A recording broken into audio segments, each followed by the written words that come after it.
Istun siin Värskas Põhjalaagri kasiinos. Kasiinos, mida enam ei ole. Aga Põhjalaager on, vähemalt osaliselt. Lähme päeva üle.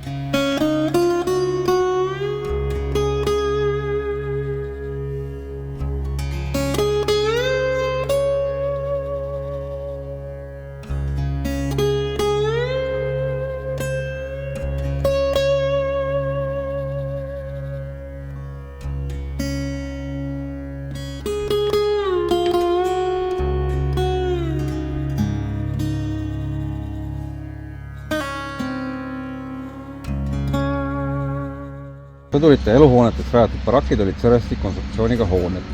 Ruumi oli vähe, need olid jahedad ning tingimused väga askeetlikud. Ühte barakki majutati umbes 200 meest. Kokku oli laagris erinevatele väeosadele 6 barakki.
Komandandi maja on Värska Põhjalaagri kõige paremini säilinud hoone. Praegu on see kasutusel korterelamuna.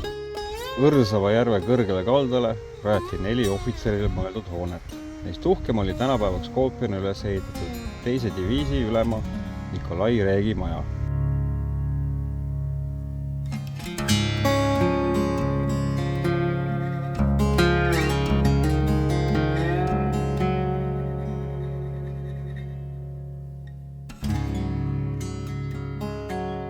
Laagris teenis suviti umbes 1000 sõdurit ning kõik nad pesid endid ja oma hobuseid järves. 2 kõrvuti asetsevat lasketiiru kaevati paralleelselt Mustojaga selle kõrgesse liivakaldasse. Liiv veeti ära vagonettidega. Püssilaskuses oli 100 meetri lasketiir ja selle kõrval 50 meetri lasketiir püstoli harjutamiseks. Kõigile laagris asuvale üksustele valmistati toitu ühises sööklas. Algselt oli söökla avatud seintega, kuid õige pea saadi aru, et tuulekaitseks tuleks seintele panna klaasraamid. Laagri tegutsemise ajal selleni siiski ei jõutud. Tänapäevase ilme sai hoone nõukogude ajal, mil seda hakati kasutama õpetajate seminari ja suvelaagrite sööklana.